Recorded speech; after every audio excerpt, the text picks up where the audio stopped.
Hello everybody, welcome back for another video. Hope you're all doing well and that you're all having a great day. As always, a free way to support the channel is by leaving a thumbs up, by commenting, or by subscribing. All these things do help with the algorithm.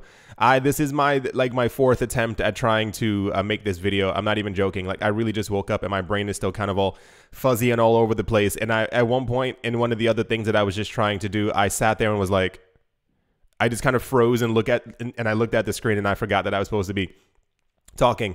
Yes, and without further ado, let's jump right into it. At the moment, the entire cryptocurrency market is in green. It is very nice to see. There's maybe the one or two odd altcoins that are still in the red, but this tends to happen all the time. There's always some weird anomaly that ends up taking place. It says Bitcoin starts a fresh rally to $60,000. What could fuel more upsides? There has been and will continue to be a tremendous amount of optimism within the cryptocurrency space, as we have seen over the past. And I mean, it's been continuous, but I think even the news that we had around summertime that we had dropped in price probably had a weird effect on a lot of people. All the metrics are still there. Everything is still amazing. Bitcoin is still Bitcoin. Ethereum is still Ethereum. Nothing has really changed with these projects, except that we have more things now on top of them. What have you. It says Bitcoin above $58,000. Ethereum and altcoins gain momentum. Ethereum follows Bitcoin. Why Ethereum could surge towards $4,000. I really think that 60,000 holds the gigantic key to the city for the entire cryptocurrency market. We know that Bitcoin can easily pass by 60,000. Whales, for some reason, have yet to push us past this mark. Whenever we finally get to the previous all-time high, I think literally at that point, I think the sky is the limit. But for some reason, there are these really weird pullbacks, and I'm very glad that over the course of the last day and a half, when Bitcoin was down by like 2%, that there wasn't an enormous amount of news where people were talking about how Bitcoin might be doomed and there's a problem with Bitcoin because it's something that we've seen before in the past. If you've been here before, a lot of other times, just a random number. If Bitcoin is at 10,000 and goes to 9,989, people go, well, this is it. You know, that was a good run. Bitcoin looks doomed. And so we get a lot of things like that. But luckily, even as prices dipped, air quotes, if you will, over the last couple of days, every bit of news was still optimistic because we know at this point that all the metrics are pointing to a six-figure Bitcoin. This one says Bitcoin price prepares to blast off back into RSI bull zone. The amount of Bitcoin and Ethereum news is not that it was sparse, it's just that it wasn't the main headliner for today, if you will. One of the most popular price news stories was this one. It was about Polkadot. And I only have one because, once again, it seems redundant to have the same exact kind of article over and over on the screen. It says it looks like Polkadot is now closer to launching the much-awaited parachains and expanding the Polkadot ecosystem. On Wednesday, after 5 years of development, Polkadot founder Gavin Wood and Robert Habermeyer announced that the blockchain is capable of supporting its first parachains. The news was enough to trigger a major DOT price rally. As of press time, Polkadot is up by 20% and currently trading at $42 with a market cap of $40.9 billion. I don't know if that's the exact price at this exact moment. However, that's what it's saying. The Polkadot parachains are specialized blocks that help in connecting with the Polkadot relay chain, thereby creating multi-chain architecture. Parachains are the final piece of the core technology outlined in the Polkadot architecture. So this news came out, Polkadot moved up, but the rest of the cryptocurrency market was already moving up, but I guess the news of the update that everyone has been waiting, or many people have been waiting years for, started the price move upward. But as every other coin is also moving upward, they're still fighting for their position within the top 10 because every other coin is really trying to get in there. Because when you talk about institutions actually entering the space, you want to be in the top 10 because these would usually be the coins that they're looking out for. Like, they're not looking for coin number 457, just a random number being thrown out there. And on top of that, it says institutional investors remain bullish on Bitcoin as market records 8 weeks of inflows. We had this news about 3 days ago as well. For those of you who don't really know what an inflow is basically the amount of money that's flowing into the wallet of an institutional bank very rich person and or rich family.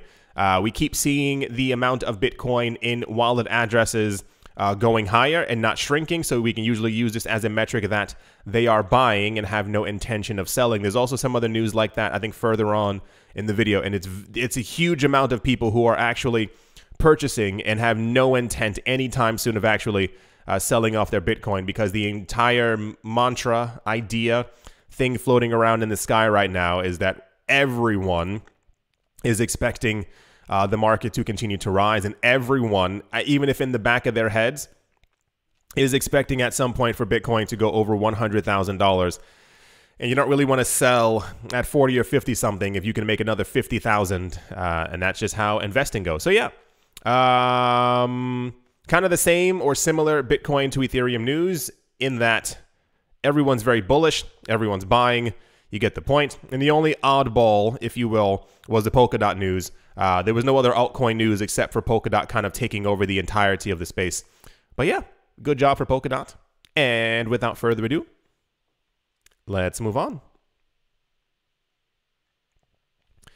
Also in very popular news, which is mimicking something else that we're also going to go over as well, the U.S. multinational financial behemoth Visa will double down on its NFT endeavors by partnering with a popular artist to release a new project. Global financial services company Visa is collaborating with NFT artist Micah Johnson, I wish that said TMI, to establish a program that would enable creators to understand the NFT industry better and utilize various public blockchain networks to develop and sell their digital tokens. Visa announced the news via a press release on Wednesday.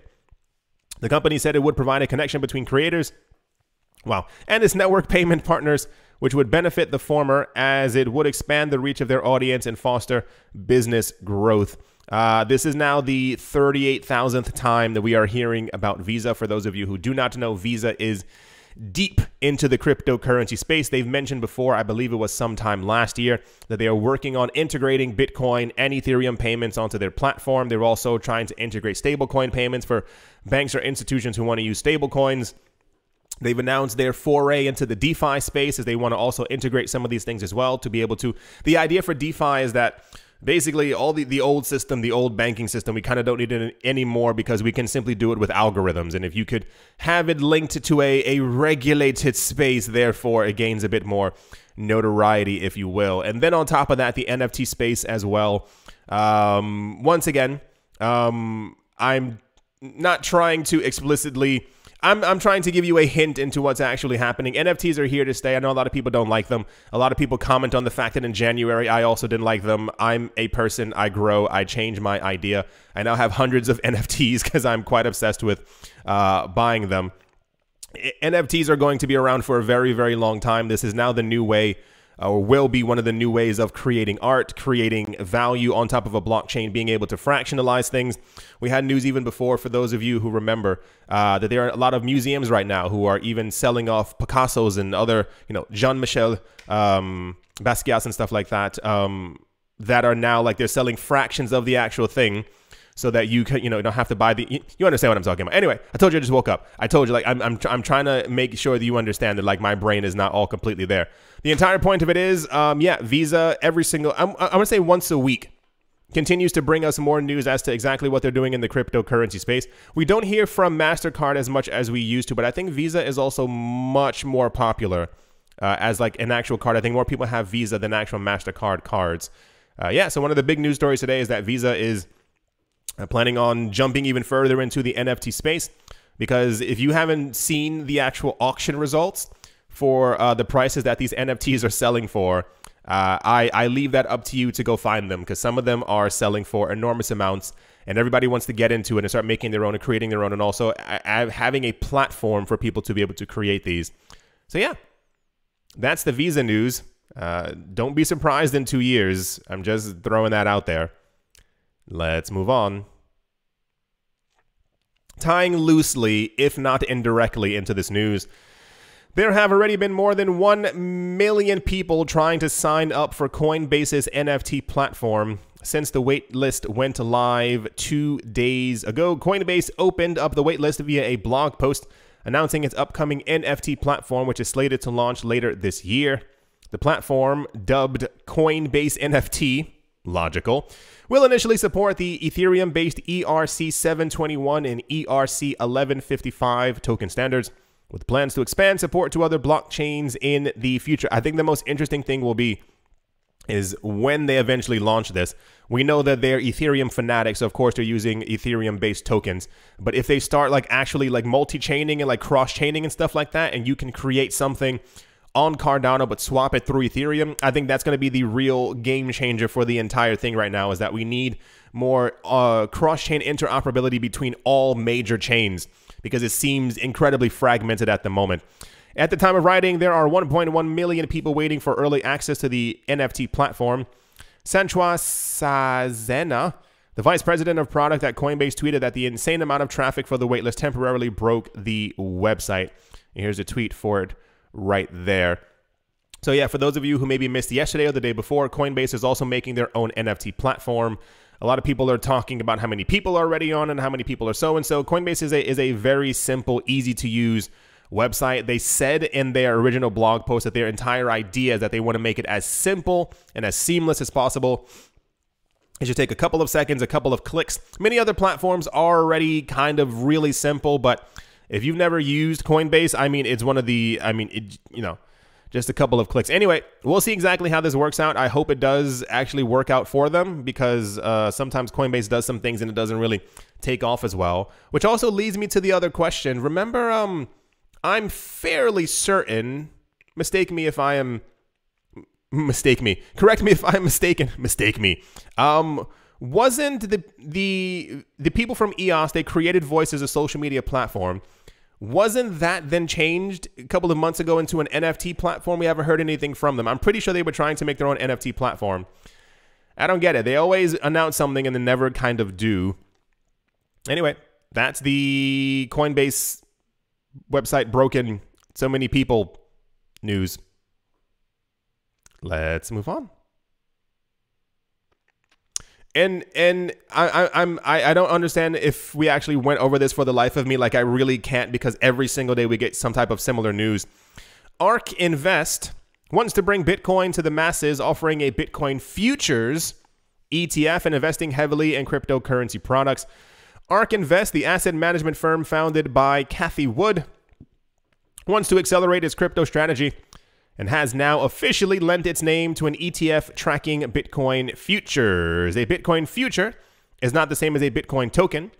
Whoever holds futures contracts does not actually hold the cryptocurrency, but rather writes to a pact between parties to purchase an asset in the future at a price determined in the present. So, and when I say that I didn't know if we went over this, is because every single day we keep getting a new company is trying to get into the Bitcoin futures, Bitcoin ETF space, and I've really lost track at this point. But all the news that I found around today keep saying that this is like a brand new thing. So I assume yesterday is when they tried to put forth the actual proposal. The idea is now the US SEC seems fairly comfortable with Bitcoin futures, as it were. We've had them since the end of 2017. So as it stands, it does not seem believable for some reason in the United States that we are going to get a logical Bitcoin ETF anytime soon. Therefore, if they are comfortable with Bitcoin futures, then therefore make a Bitcoin futures ETF. And I think the last three companies have all tried to do the exact same thing. But I think this is now that ARK Invest is trying to also do the exact same proposal put forth.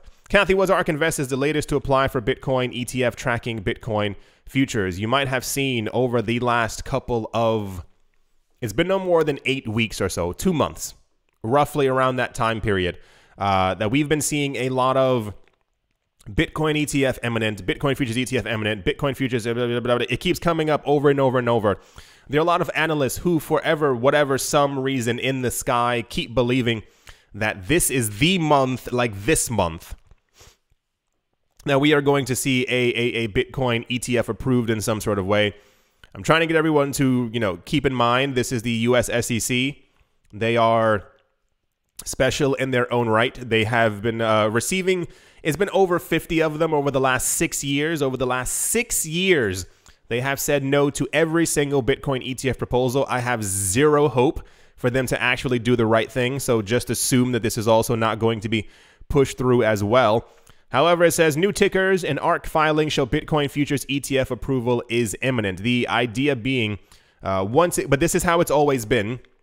However, the idea is these are major companies, and they would have had a discussion with someone in a room from the SEC and said, hey, what exactly do we need? They filled out the paperwork, they handed it in with what they needed, and therefore it should get pushed through.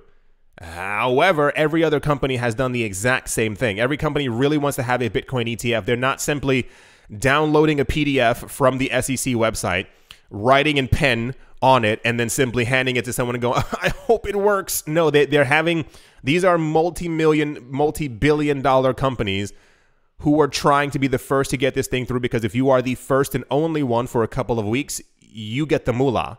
Anyway, so yeah, everyone keeps believing that it is going to happen sometime this month. I'm telling you not to hold your breath, because we are going to enter November 1st. We are not going to have a Bitcoin ETF, and everyone, can still be happy because Bitcoin is still Bitcoin. It will still go up regardless of if we have an ETF or not. Anyway, that's the ARC filing news, because for some reason that makes extra bullish optimism. And yeah, let's move on. Here's the other Bitcoin price news. It's not really price news. It's more like why Bitcoin is going to go up news. That's the nicest way of saying it. It says, although Bitcoin has nearly doubled in US dollar value in 3 months, holders refuse to sell their coins. This was shown by Glassnode. The recent price surge from Bitcoin has not deterred long-term holders from keeping their positions. Recent data from Glassnode informed that the percentage of Bitcoin supply that has been held for at least 3 months and has not moved is now 85% of all the Bitcoin out there.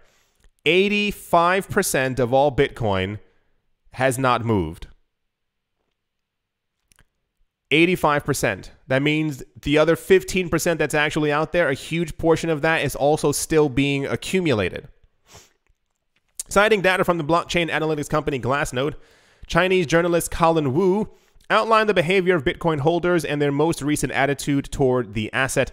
As the graph below demonstrates, the percentage of holders that have not moved their Bitcoin in more than 10 years is 12%.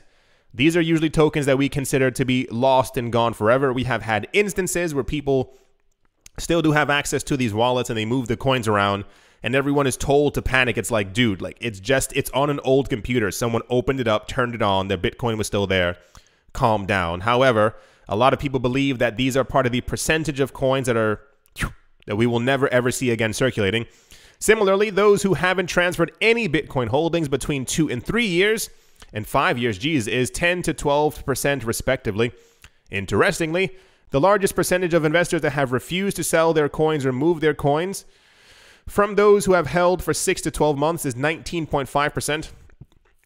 It says ultimately 85% of Bitcoin have not changed hands for at least 3 months, which is a new record. And I was actually able to make the chart larger. I was like, woo, because usually for some reason, when you try to open up an image on another page, it stays a small size. And if you try and make it bigger, it also warps the other website. Doesn't really matter. Yeah. This is why, like, when we talk about actual metrics, like one of the main metrics for Bitcoin is like usage, how many people are moving Bitcoin back and forth. But this is also a very strong metric, again, when you talk about why Bitcoin's price should be a lot higher. Imagine 85% of anything not moving. What that would do to the price of the entire thing. And even more so, people aren't expecting Bitcoin to simply hit 100K and then go, well, that was fun. No, we are getting like price predictions from banks and institutions talking about a $300,000 Bitcoin, a $400,000 Bitcoin, in 7, 8, 9, 10 years, a $1.1 million Bitcoin. These people are buying it up and holding onto it for as long as they possibly can to not only get more for them, but to also decrease the supply for everyone else. You know how the world works. If the streets were littered in gold or dollars or whatever thing you find has value, Would you send, like, you, as you know, we would have the ability, me, you, I, us, to pick them up by hand. The people who are rich would simply have like gigantic trucks that would come and get as much of it as they possibly could. And this is currently what's happening. And I think it's really fascinating that this is really all happening under the nose of so many people, even within the cryptocurrency space. A lot of people just, once again, really aren't paying attention to exactly what's happening. But at some point, you will. You most certainly will be paying attention.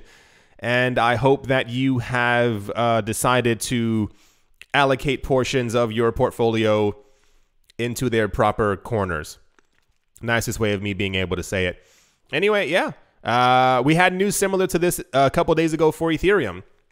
A huge amount of Ethereum. I think of all the Ethereum that's actually out there, I think it was 16% is actually still left on cryptocurrency exchanges. And that can usually be seen as, you know, people are trading back and forth to try and accumulate more. But even then, we also get Ethereum news that Ethereum is being taken off of cryptocurrency exchanges every single day, and also being put into addresses that are simply not moving. They're accumulating as much as they can. So yeah, don't say I didn't warn you. And let's move on. And to finish things off, also in, I guess, slightly popular news, you know, popular with a small p. A FINMA licensed Swiss bank known as SEBA has launched a program enabling clients to earn yield on their crypto holdings. In addition, the bank will provide support for centralized lending and borrowing services, enabling investors to generate yield by lending Bitcoin and Ethereum directly with the bank. SEBA Bank, a digital asset banking platform licensed by the Swiss Financial Market Supervisory Authority, announced the launch of SEBA Earn on Wednesday. The Switzerland-based bank described the new offering as an institutional-grade solution enabling clients to earn yield on their crypto holdings, noting that the launch of SEBA Earns caters to growing demand from institutions to manage a range of digital asset yield use cases, from staking to DeFi and centralized lending and borrowing. And it says they have Tezos, Polkadot, Cardano, or rather, Tezos, Polkadot, Cardano in the coming months, and I assume they have Bitcoin and Ether as their first two. I don't see it anywhere on the actual page. But yeah, not surprising. This is why I find it, I think it's interesting to see how different countries deal with different things. Here in Canada, all the stuff that's happening with the Bitcoin ETF thing, you know, one got pushed through. It's really good. It's still working out. We have other Bitcoin ETFs now, and tons of people throwing their money into it. You know, there's no big problem. In Switzerland, there are, I mean, all the banks that have joined the space, all the products that they're offering, you know, just because there is not only a demand for it, but people are going to want to use these products, and people are going to be accumulating other cryptocurrencies, maybe other altcoins besides Bitcoin, that they're going to simply not want to have in their account, but they're also going to want to make money on just sitting, you know, making passive income. But then the US SEC comes along, and it's this really weird divide. I'm not sure, once again, what game they're playing, but I think everyone else has left the court because it doesn't really make a lot of sense anymore. It's the same exact thing. Even the people, I'm pretty sure it was ARK Invest, that they recently, like a month or two ago, simply took their business to Canada because we have Bitcoin ETFs and they don't. So anyway, I think unless something changes, it'll be rather obvious who the winners are in this space over the next couple of years. But alas, you know, just what it is. Yeah, you know, I'm not part of the SEC, so I can't really say anything. As always, a very special thank you to my Patreon supporters: Bastos Bolero, LRU, Michelle and Creole on crypto. Nope, said it wrong. Lionel with crypto on. There we go. Machonisa Tigara, Cake Me Bake. Cake Me Bake. Staff Corner, Monks Fitness Anytime. Face, Boat, Mick, Bodie, Crypto 2 Yes, Day Leg Skips Kyle, and Day Every Chest Hits Miller. Coins Minting, Fox Jeremy, Gardner Jim. Oh, my toe hurts. Mangialavori Nick. Zacapus, Paxes, I have no idea. Impaler the Vlad, Richie, Setsuna, Damien, can't say those backwards. D3, Coldy, Artist Crypto, Worknet, Roll Bank, World, the 2242, Owl Knight Wise, Schneider Jared, Land Tie and Ventures Master, Moroni Moher, Sick Gray Adam. Oh, Sick Gray Adam. Yeah, I remember that one. Mullis Todd, Phobia Abiblio, Reader Animal The, Sun Sar John. Okay, sounds like a real name. Nostromo, can't say the back. Omotrosromonoro. Steuer Martin, PRX High Man Moon, 965 Utopia, Harari Yasha, Han the Attila, James David, Williams Navarro, Chain Block and Agile Auspicious, Banan Tolek, Chan Snacky, Day Leg Skip Don't Conan, Noster Patter, Miracle in Need. I feel like I'm learning how to read for the very first time. This is absolutely amazing. K Space, Good All Troy, Mining, Bones Bear, Bidded Quody, Silva DeLauren, Grolay Miguel, 12 Nerd BV, Show Shaw Jojo, Barazi Mo, Like Was Carlos and 556 Speedy, 5 Cut J, Sheep Black Crypto, oh boy, Lay Way Z the and Thing Some Captain, Brain Not, Dirk Stefan, M, how do you say M backwards? M, Nikki Wish, Munu, Tomato Plump Red, Den Dealers the Ski Bro Am Tony, Dave Arachno, Ben Coin Bit, Gaba Roman, Fide Morty, Wiser Fudd, Valor Wit Kit Steak, Queen Pyre Amp, Wilkins Hakeem, Cirque. It says Chris, but Cirque. I guess Cirque would be Chris backwards. On the Move, Let's and University Bot Gun from Wally Professor.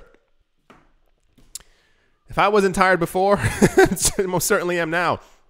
Thank you all very, very much for your continued support. Thank you to everyone who's still here, who listened to me say those backwards. I really want to try and like sound them out backwards, but I'm afraid of having like an 18-minute point where I'm like, and you shit, and it just kind of comes out really. I'm sure that was also quite weird. Thank you all very, very much for your continued support. Thank you to everyone who is a member of the channel. Thank you to everyone who left a like, a comment, has subscribed, or is amazing. If you're amazing and you're still here, you're amazing. That's all that really matters. At the moment, Bitcoin is currently at 57,500 US dollars. This little bump right here is 58,000. Ethereum is up by 4%. Binance Coin is up by 5.9%. Cardano is up by 3%. Polkadot is up by 19.8 percentile points. Based off of the news that we were just talking about. Oh, good for them. They're back in the top 10. I think they were number 13 or something like that before. Luna is up by 5 percentile points. Chainlink is up by 10. Litecoin is up by 5. VeChain, oh no, Lumens is still up by 9. Good for them. I guess this is based off of the MoneyGram stablecoin news from about a week ago. VeChain Thor is up by 13 points. Filecoin is up by 8. Internet Computer is up by 7. Sure, why the fudge not? Anything else? Theta is up by 7%. Hedera, Hashbar, Graphbar is up by 5. Elrond, eGold is up by 4. EOS is up by 3. Okay, why not? Near Protocol is up by 7. Waves is up by 14. The Graph is up by 7. And something called Olympus is now in the top 50. So, yeah, I do hope you all enjoyed. I do hope that you all have had, continue to have, might have at some point, potentially over the course of the day, a great day, a great morning, a great afternoon, a great evening, wherever you are, wherever the heck you might be. I do hope that is absolutely fantastic. Thank you all once again for watching, listening, supporting, listening, and I will most certainly be talking to you all soon. See you.